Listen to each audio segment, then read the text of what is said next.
Disclaimer: this video assumes that you've already read the manga, so I will be talking about things that happen later in the story. This is not a very child-friendly anime, so you have been warned. So, a few years ago, I made a video discussing Bastard, the Dark God of Destruction. It's a manga that I enjoy a lot. If you want to see my thoughts on the series as a whole, please watch that video. Because some people asked me how I felt about the new Netflix series, I decided to watch the whole thing and make this new video. Did I enjoy it? Would I recommend it? Yes, but I will say, there were some minor changes here and there that I found a little strange. In general, I'm not a huge fan of anime adaptations of manga. Don't get me wrong. One of the main reasons that I'm interested in manga now is because I used to watch anime a lot when I was younger. I have fond memories of watching series like Yu-Gi-Oh!, Zatch Bell, and Ultimate Muscle as a child. If it weren't for these shows that I saw back then, I probably wouldn't have had much interest in manga as I grew older. Or at least, I would have started much later. However, as I began to actually read manga, I started noticing some drawbacks to the anime format. Compared to the original versions of these stories, these things hampered my enjoyment. For one, manga is just much faster to get through. This is a little subjective, and likely varies from person to person, but I can read through a manga and understand the text without much time. It can be enjoyed at any pace you want, and you can easily just spend longer analyzing a line or a scene if you wish. Because of this, I could get done with a story much faster without real issues. This became preferable as I grew more busy with other things in my life. It certainly doesn't help that anime adaptations of ongoing manga tend to have a good amount of filler. There are filler guide websites that instruct you on how to avoid them, and there are even some rather enjoyable filler arcs. But a lot of the time, fillers feel like official fanfiction of dubious quality, or just generally time-wasting content that you can easily skip. Tying into this, a lot of adaptations end up unfinished, ranging from budget issues to simply running out of chapters. A lot of anime series never finish adapting the manga that they were based on, so I end up having to read the manga to get the rest of the story anyway. Another big issue with anime comes in the form of content restrictions. Because a lot of these series are made for TV, there are harsh restrictions for what you can show at certain times of the day. These may get fixed in the home releases, but as they're airing, expect lots of black marks to censor out offensive content. This is not to say that only anime has content restrictions, of course, as plenty of manga series were subject to editors requesting changes. My point is that the issue seems more commonplace with anime as far as I can tell. Some things that were considered fine for children to see in a comic book are deemed too inappropriate for children to see on a TV show. There are late night anime that get less restrictions, but adaptations of shonen manga usually get slots earlier in the day where kids can more easily watch them. There's one more big gripe I tend to have with anime adaptations of manga, and that's the changing of plot elements. This is not to say that changes are never good, it's just that usually I find the changes a bit odd or they don't really add to the story. Sometimes they even interfere with later elements and have to be changed anyway. This ties into the filler problem somewhat, but often it's a major change that makes the two versions entirely different stories. As such, I prefer reading manga these days, and on the rare occasions that I do watch an anime, it's typically an original story instead of something based on a manga, visual novel, game, etc. Now, there are ways around these issues that anime series tend to have. A huge advantage that exists now is the fact that the TV market is not as vital as it used to be. While the OVA format has existed for a long time, home video has historically been pretty expensive in Japan, so buying a long series on VHS or Laserdisc was not the most accessible option for the casual viewer. I think this is why most OVA series were relatively short. For every Legend of the Galactic Heroes, you had many more series like Mad Bull 34, 8th MS Team, and Area 88, which were much shorter. Putting that aside, the newer technology that changed anime distribution is the internet. The original net animation format has similar advantages to releasing a series as an original video animation, but with even more benefits. OVAs were not subjected to television content restriction standards, so violence and suggestive content were not as off limits as TV anime. You could make the episode length as long or as short as you wished, something you really couldn't do with TV as easily. There was not a network deadline, so you didn't have to keep pumping out filler episodes and could release the rest of the series when it was ready. ONAs have these benefits, but they also take advantage of being on a streaming service that has a notable install base. This tends to be cheaper on average than buying an individual series on DVD or Blu-ray. I bet some of you are wondering why I'm explaining all this, so I'll make it brief. Bastard avoids a lot of these previously mentioned issues that I have with adaptations.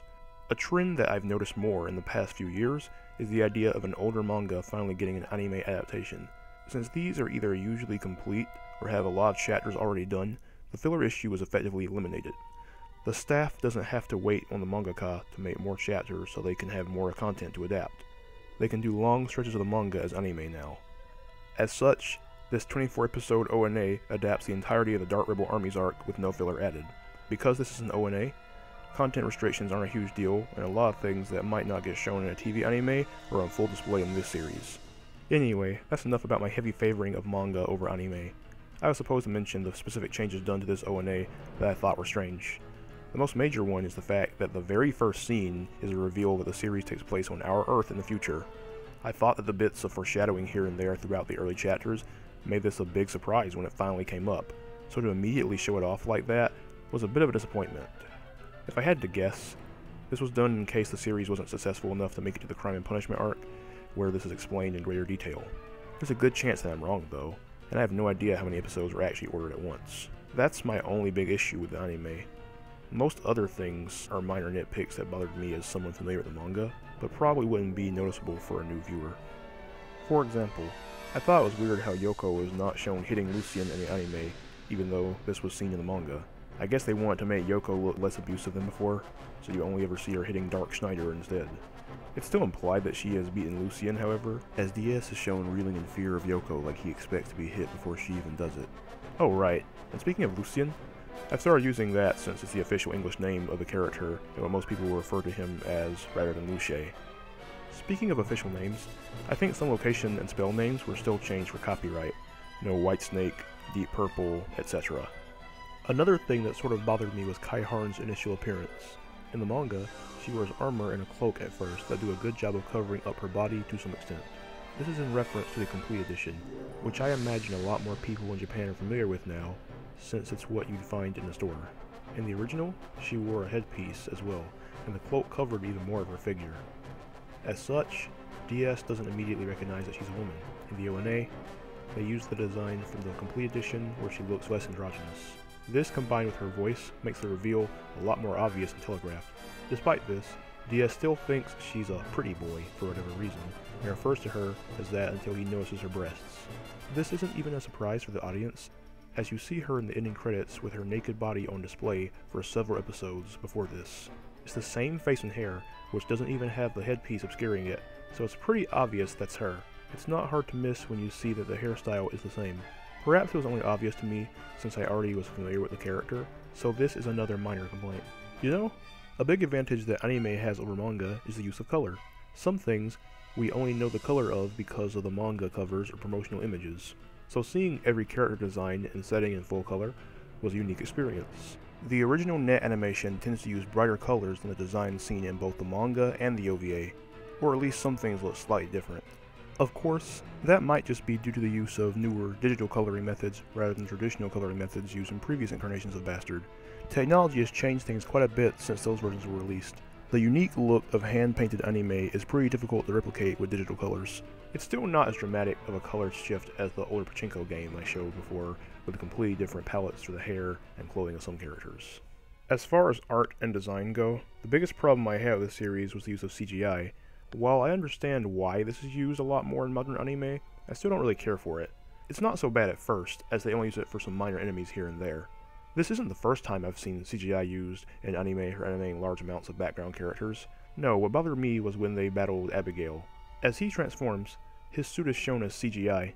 Seeing it against the traditional backgrounds and having it interact with 2D objects was just strange, and it looked awkward. Again, this is not the first time I've seen something like this, but I wish they could have avoided the use of CGI for important scenes like this. I like the OST. I'm not really a music guy, so I can't give a truly educated opinion here, but I thought it was fitting for the tone they were going for. I appreciated the blending of classical and modern themes. When I saw the first teaser trailer and heard the operatic chanting matched with the guitar, I thought it sounded very good. It reminded me of the BGM in Queensblade, just more metal. I'm not too familiar with Cold Rain, but I like the OP and think it's very fitting for the series. The ED, I thought it was okay, but usually ended up skipping it. Regarding voice acting, the two standout performances for me were Kisho Taniyama as Dark Schneider and Yoko Hikasa as Archizne. While I like Kazuki Yao, DS's previous seiyuu who also voiced Rance, I got used to Taniyama. I hadn't given it much thought before, but while watching this ONA, I realized that he is the vocalist for Grand Rodeo. I've heard him plenty of times without even noticing it was the same person. His capturing of the character's cocky attitude is very good. Even his higher-pitched yells when DS made boisterous declarations felt fitting. With Hikasa, I could feel the fear and sorrow in her words as Nei thought that DS was in mortal danger. It was very convincing. as if I experienced the same emotion as the character. You know, since I'm talking about voice acting, that reminds me of something funny. At the end of Volume 12 of the manga, there is a Yugata Hagiwara feature where he shows what seiyuu that the readers wanted for various characters. What's interesting is that a lot of these requests actually ended up being used for the 1992 OVA, which came out a few months after that volume's release. I imagine the responses were sent out months before this, of course. Anyway, some requested casting choices that ended up happening include Kazuki Yao as Dark Schneider and Genda Tesho as Gara. I'm curious if Hagiwara asked for certain people for this new production, but I have no idea if he had any say in this. I remember watching the special feature that premiered before the show came out, but I don't recall them mentioning anything like that. Around the end of the series, another plot change occurs. There's an intermission between the Dark Rebel Armies and Hell's Requiem arcs, where an old man tells the story of the Holy Dragon Knight Lucifer and his duel versus Anthrax. This was removed from the anime. I get that they already did the big reveal about the world earlier, but I thought they'd at least show some of the battle. So far, this video may seem very critical of the ONA, but I actually enjoyed it. It's just that it did so many things right by avoiding the typical things I complain about in an anime. I have very little to say against it, and these are the things that stuck out to me. Despite the negative things I said here, I plan on watching more once they get to the later parts. The series has very high potential, and I want to see how they handle the missing content from the Michiel chapters, and if they work the manuscript into the plot.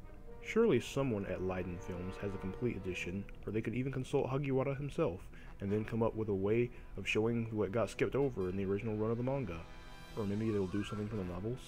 Gara had his own guidance series, and then there are prequels that take place 100 years in the past. What if it ends up like Dragon Ball Super, and they follow Hagiwara's notes to continue the series where the manga left off? I feel like anything could happen. Perhaps I'm getting a bit too ahead of myself. If I could offer a form of summation to my thoughts here, yes, I think Bastard, the Dark God of Destruction, is worth watching. If you have a friend that isn't familiar with the manga, I'd say this is a good starting point for them. It's probably more enjoyable if you haven't already read the manga, in fact. If you've already read it and want to see your favorite moments from the first arc in full color and motion, then sure, go for it.